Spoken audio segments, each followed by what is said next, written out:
I've been attached with the feeling of them waking up with you by my side.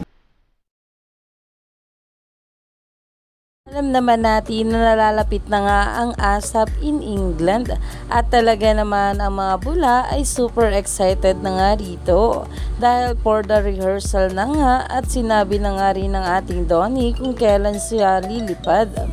Pero eto na nga guys ang pag-uusapan natin dahil ito nga ang ating Donnie at Belle ay hindi nga magkasama pupunta sa Vancouver para sa ASAP at kaya naman ayon sa mga bula may Pretty Belle, don't worry. Hindi mo man siya kasama mo naman ang dalawang kuya mo na si Papa P at si Josh.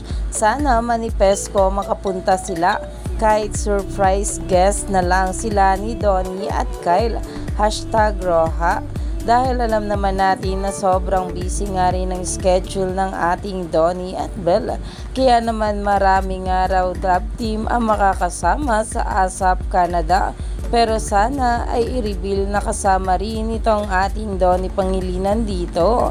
At sana nga raw magawa ng paraan ang schedule ng ating Donnie Pangilinan. Kaya naman umani pa nga ito ng maraming komento at pinag-uusapan na.